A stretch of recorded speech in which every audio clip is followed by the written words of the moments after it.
abounds in nature's gifts of beauty, rich and rare.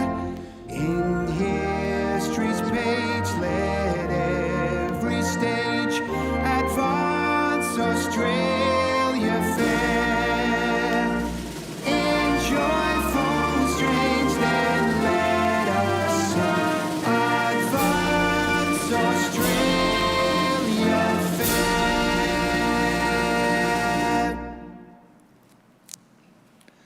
If able, please be seated.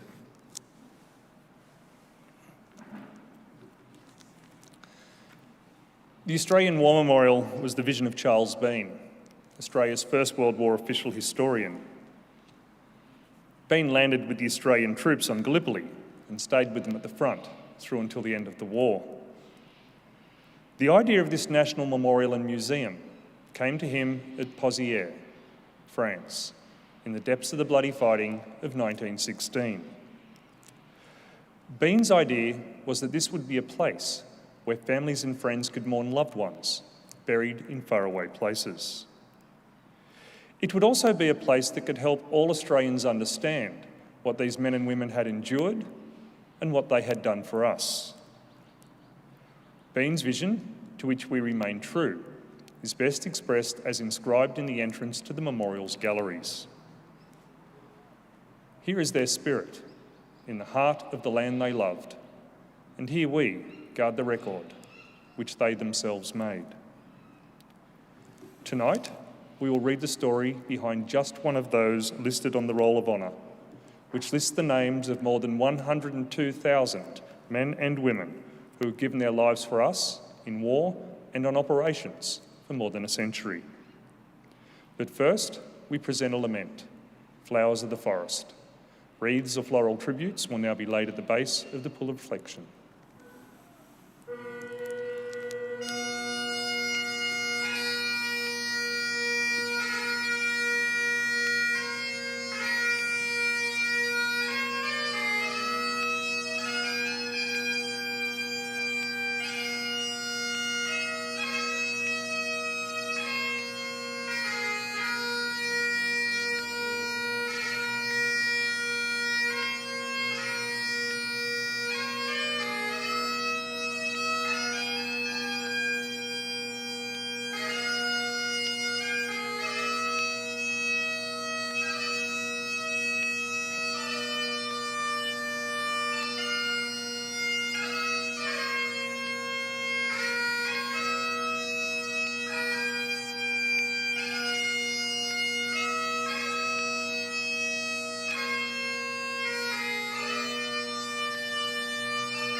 Today we remember and pay tribute to Private Charles Stephen Haughey.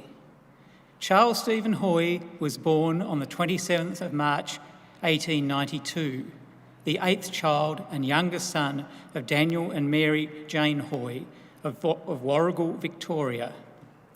When Charles was 6 years old, his family moved to Armidale in Western Australia. Here he attended Mundijong and Armidale State Schools and later Perth Technical College. Life was difficult for the Haughey family, and only the youngest of the children were able to receive an education. Charles Haughey never forgot the effort his mother had put into his education.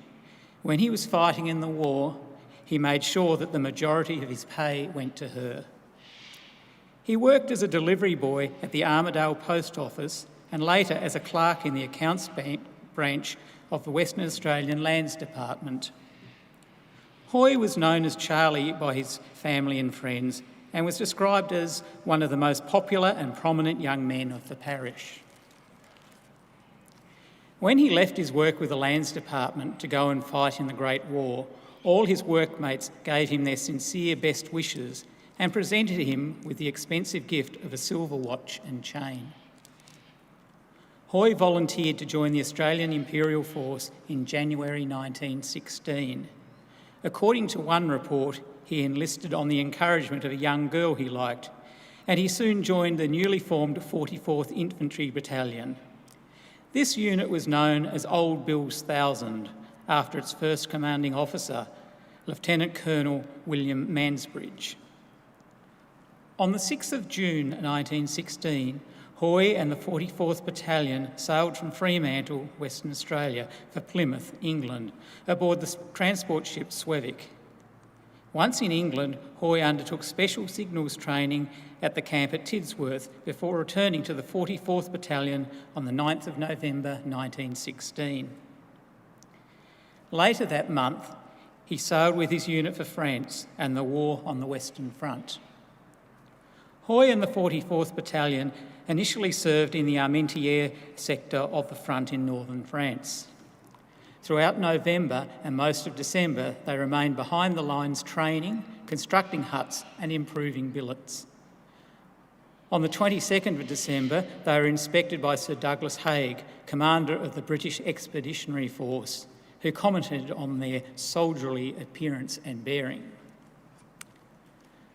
Throughout late December 1916 and into January 1917, they endured the hardships, horrors and drudgery of trench warfare on the Western Front. The men spent their time either manning the frontline trenches east of Armentières or training and working behind the lines. On the 30th of January 1917, Haughey and the 44th Battalion were resting in billets behind the lines near Armentières after having spent the previous 6 days on the front line. Haughey was in one of the huts with other members of his company when a corporal brought in the nose of an unexploded German artillery shell, which the men thought had already been detonated. Haughey began tampering with the shell by tapping it with a hammer when it exploded, seriously injuring Haughey and 2 other soldiers. Haughey was rushed to the 2nd Australian Casualty Clearing Station with severe and extensive injuries to his torso and right arm. Despite desperate medical attention, he died a few hours later. He was 24 years old. He is buried in the Trois-Arbrats Cemetery in France, where over 1,700 casualties of the First World War now lie. Private Charles Stephen Haughey is listed on the Roll of Honour on my right, among almost 62,000 Australians who died while serving in the First World War. His photograph is displayed today beside the pool of reflection. This is but one of the many stories of service and sacrifice told here at the Australian War Memorial. We now remember Private Charles Stephen Haughey, who gave his life for us, for our freedoms, and in the hope of a better world.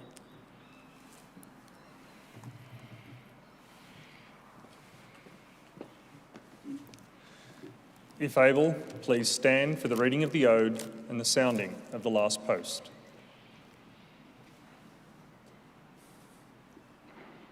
They shall grow not old, as we that are left grow old.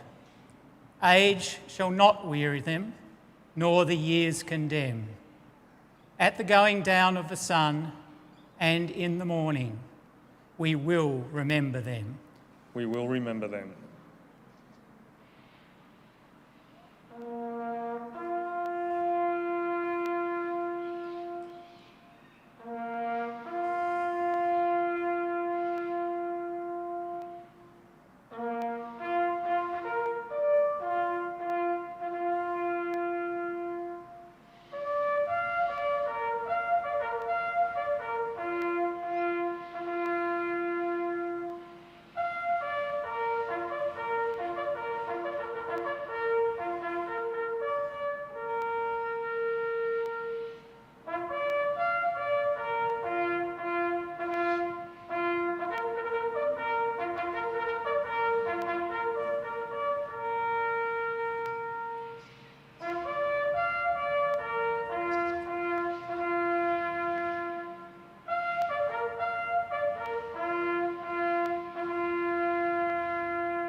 Lest we forget. Lest we forget.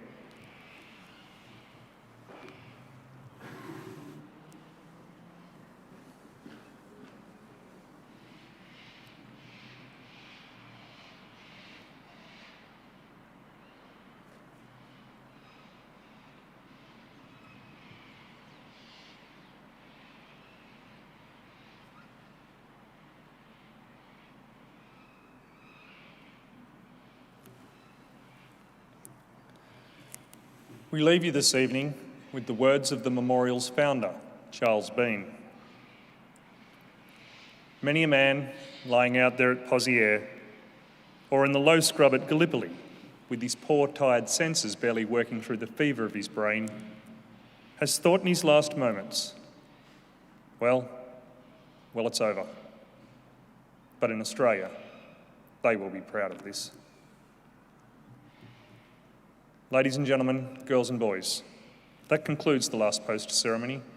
We thank you all for visiting the Australian War Memorial and wish you all a very good evening. Thank you.